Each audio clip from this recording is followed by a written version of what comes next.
sekarang kan sedang, mungkin kalau bisa saya katakan, ketika ada banjir bandang informasi itu, kemudian muncul istilah critical thinking untuk mengcounter itu. Nah, pendapat Mbak Nana tentang ini gimana? Apakah seberapa penting sih sebenarnya critical thinking, terus kemudian verifikasi informasi, begitu? Terutama untuk masyarakat umum.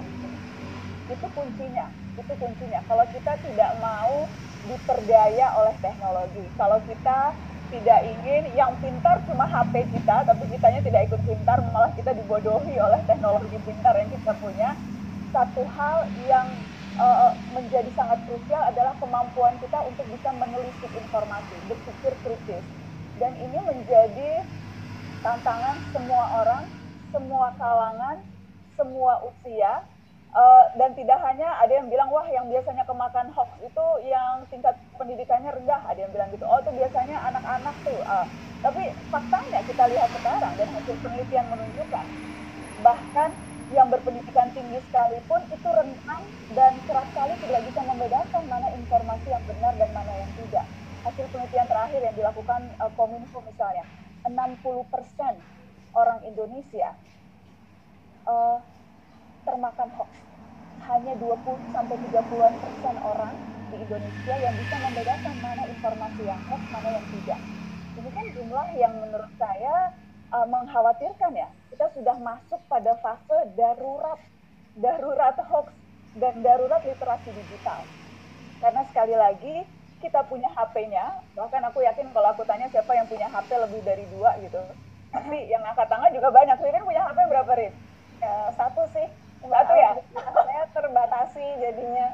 Oh oke.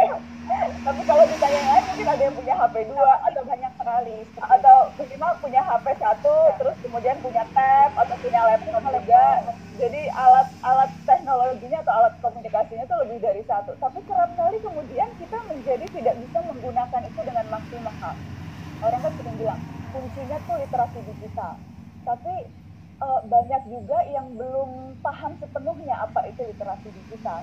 Jadi Rin, dipikirnya sederhananya literasi digital itu cuma kemampuan kita untuk mengoperasikan teknologi, kemampuan kita untuk buka aplikasi, kemampuan kita untuk main media sosial. Sementara literasi digital itu bukan hanya itu, ya kemampuan skill keterampilan kita itu bagian dari literasi digital, tapi lebih jauh dari itu, misalnya literasi digital itu kesadaran kita untuk hati-hati terhadap data atau informasi. Jadi data awareness. Ini juga ada penelitian ya, aku mau menunjukkan. Jadi ternyata ya orang Indonesia itu kebiasaannya kalau di dunia maya ya, itu belum waspada sama kerahasiaan data.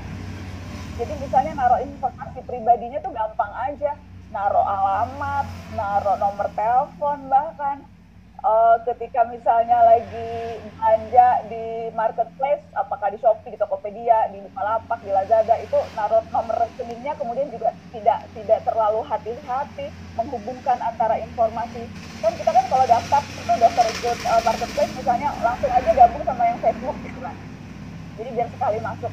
Nah, tapi kita tuh tidak hati-hati mengelola data pribadi kita dan itu bisa disalahgunakan. Jadi itu yang pertama, literasi digital itu juga kesadaran kita akan data informasi pribadi yang kita taruh di digital, itu yang pertama. Literasi digital tuh yang kedua apa? Sambil aku kemudian ngecek catatanku, aku tadi sempat bikin catatan-catatan untuk kita share. Yang kedua itu juga menggunakan data dengan semestinya. Karena sekali lagi ada begitu banyak data atau informasi yang terakumulasi dalam ponsel pintar kita, dalam komputer kita. Tapi kalau data itu tidak kita gunakan, tidak kita manfaatkan untuk memperbaiki kualitas hidup kita, itu sama saja bohong.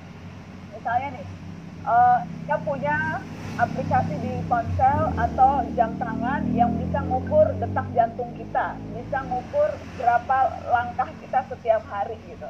Kan kadang kan kita gitu kan, kita punya informasi itu. Tapi sekali lagi, kalau data itu tidak kita gunakan untuk memperbaiki bagaimana pola makan kita, memperbaiki bagaimana pola aktivitas kita, maka menjadi sia-sia.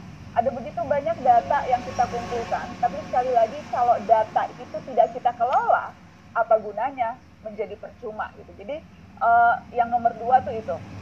tadi data awareness, yang kedua kemampuan analisa data, bagaimana kita menggunakan data yang tersebar ini untuk kita mengambil keputusan memperbaiki kualitas hidup, dan yang ketiga kemampuan untuk fokus deep work. Sekarang ini kita menjadi sangat mudah terdistraksi, ya nggak sih?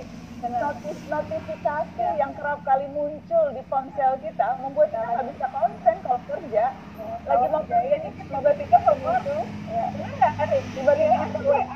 tiba-tiba ada notifikasi, oh ada orang yang mention kita di Twitter, tiba-tiba ada yang nge-like status kita, tiba-tiba Instagram lagi mau baca sesuatu nih di sini, tiba-tiba ada yang nge-tag kita Instastory.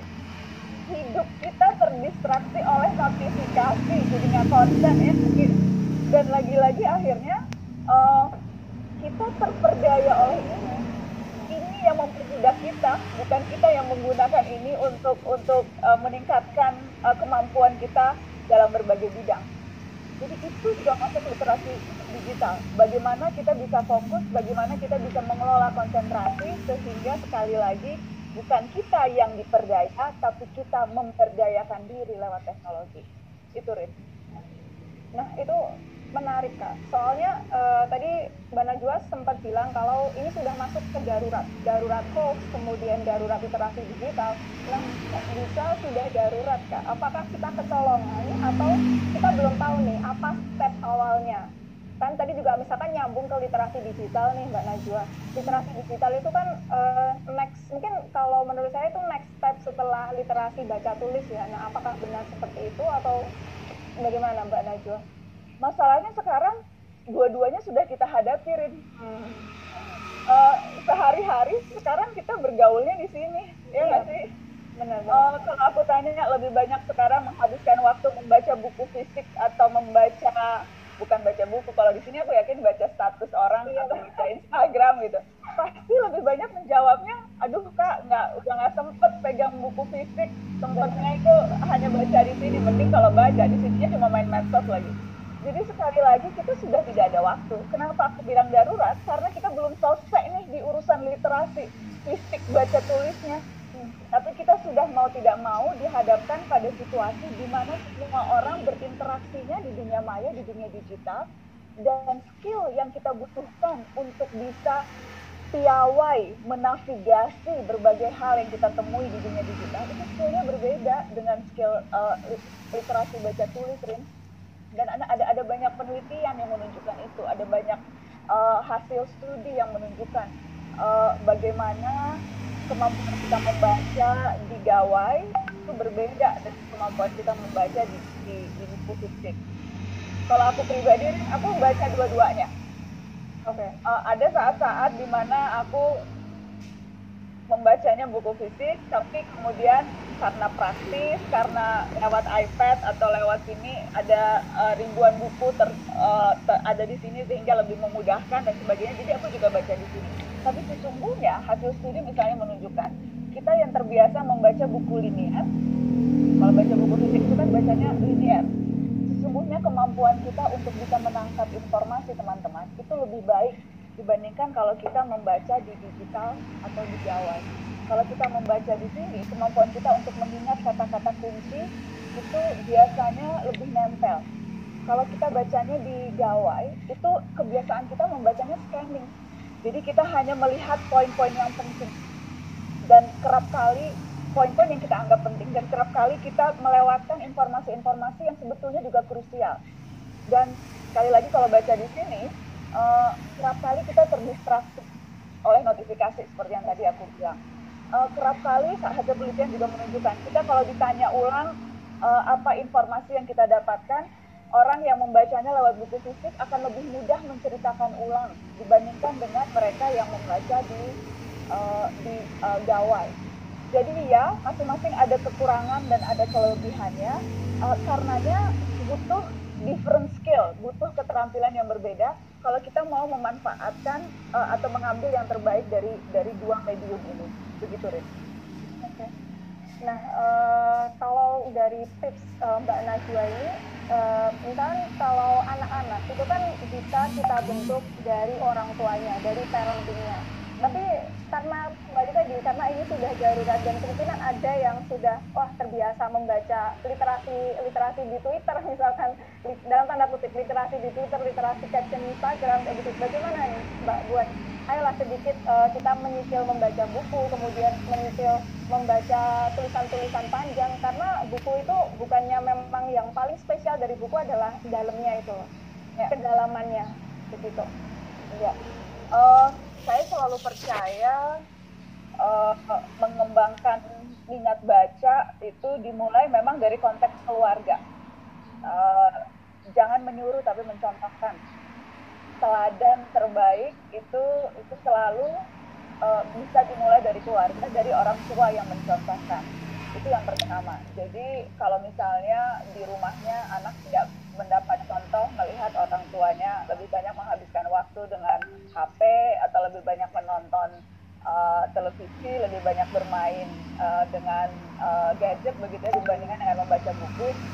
Jangan salahkan kalau misalnya anaknya juga tidak merasa ada keuntungan atau tidak merasa terdorong, tergerak untuk melakukan hal yang dianjurkan saja tetapi tidak dicontohkan oleh orang tuanya. Itu yang pertama. Jadi aku percaya itu semua bermula dari keluarga. Jadi harus diberi contoh, harus ditunjukkan, harus didorong, harus diajak bersama. Itu kuncinya. Saya beruntung saya dibesarkan oleh orang tua yang cinta ilmu dan cinta membaca luar biasa. Abi Quraisy itu sepanjang yang saya ingat, sepanjang memori saya sejak kecil itu saya selalu melihat Abi kalau bangun pagi setelah selesai sholat subuh langsung duduk di mejanya, langsung mengetik, selalu ada buku di sampingnya, di depannya selalu ada komputer atau laptop, kalau dulu mesin tik, selalu ada secangkir kopi teh, Abi minumnya teh, masih sambil sarungan. Jadi memori saya tuh terekam betapa Abi selalu mengelilingi dirinya dan mengelilingi sekeliling rumah dengan buku. Mama juga seperti itu. Mama tuh selalu bahkan sebelum saya bisa membaca pun selalu didongengi, dibacakan buku. Jadi kebiasaan, pengamatan, keseharian yang terbentuk itu yang membuat saya, kakak dan adik-adik saya kemudian juga sekarang tidak bisa jauh-jauh dari buku. Jadi saya percaya keluarga itu menjadi sumber yang utama. Yang kedua tentunya juga kalau tadi kembali ke critical thinking, tadi Ririn sempat tanya ya, itu juga sesuatu yang seharusnya didorong oleh keluarga.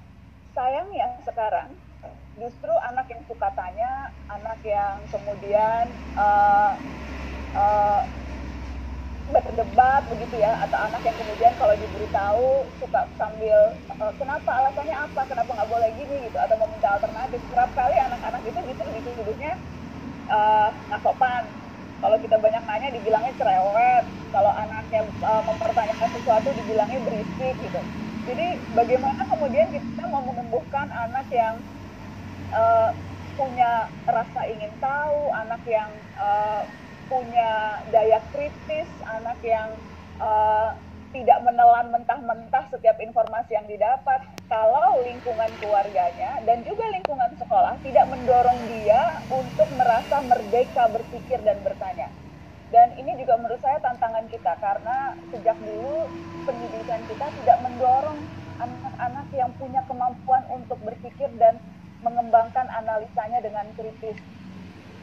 Lebih banyak pendidikan kita menekankan pada kemampuan menghafal, kemampuan untuk menjawab soal. Kita dididik banyaknya untuk bagaimana menjawab soal dibandingkan dengan memahami satu konteks problema. Dan itu menurut saya yang akhirnya menjadi tantangan kita sampai sekarang. Mau critical thinking tapi anaknya nggak dilatih di rumah, anaknya di sekolah nanya dibilang susah atau jadi cerewet gitu ya. Jadi itu hal-hal yang menurut saya perlu kita perhatikan kalau memang kita betul-betul mau menciptakan lapisan generasi baru yang cinta ilmu, Ririn. Karena sempat juga mungkin beberapa orang tua itu mengalami dilema. Kalau misalkan kita merelevansikan keluarga dengan critical thinking, kadang takut bahwa mungkin pertama takut tidak tahu, menutupi ketidaktahuan orang tua untuk menjawab pertanyaan-pertanyaan kritis anaknya. Dan kemudian yang kedua mungkin ada hal-hal tabu yang jangan dijawab dulu lah, seperti itu. Nah, mungkin ada nggak tips dari Mbak Najwa? Mungkin Mbak Najwa juga selaku orang tua, bagaimana sebagai orang tua untuk menanggapi pertanyaan-pertanyaan anak yang kritis seperti itu? Kalau tidak tahu bilang tidak tahu dan cari bersama. Dan Abi Sures sampai sekarang pun kalau misalnya Abi Sures kalau misalnya saya bertanya sesuatu, Abi akan bilang kalau Abi tidak tahu gitu. Dan apa namanya, kalau memang tidak tahu ya jawab tidak tahu, tapi kemudian sekali lagi manfaatkan akses informasi yang tadi aku bilang di awal yang luar biasa banyak dan kesempatannya luar biasa besar untuk mencari tahu. Dan justru menurutku itu bisa jadi salah satu aktivitas bersama orang tua mendampingi anaknya untuk mencari jawaban dari pertanyaan-pertanyaan yang mungkin muncul. Jadi itu juga bisa menciptakan satu hubungan, aktivitas yang juga bisa dilakukan secara reguler, dan kemudian juga melatih anaknya untuk selalu berusaha mencari dari informasi yang benar gitu. Tidak hanya menganggap satu informasi, apalagi informasi yang tidak jelas rujukannya, atau kemudian mencampur adukan mana yang pendapat, mana yang fakta. Sekarang kan orang suka kebalik-balik tuh, Rina. Pendapat atau opini orang dianggapnya fakta, padahal itu hanya pendapat subjektif dari satu kelompok atau dari satu orang tertentu. Jadi kemampuan untuk bisa membedakan gitu ya jenis-jenis informasi itu semuanya bisa dilatih, itu skill yang bisa dikembangkan.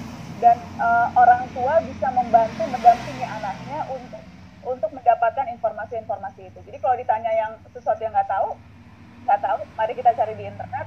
Caranya juga sumbernya, kalau baru dapat satu sumber, cari bandingkan dengan informasi yang lain. Cari sumbernya juga bukan asal di Google gitu misalnya, tapi cari dari sumber-sumber, belajar untuk mengenali mana sumber yang kredibel, mana yang tidak.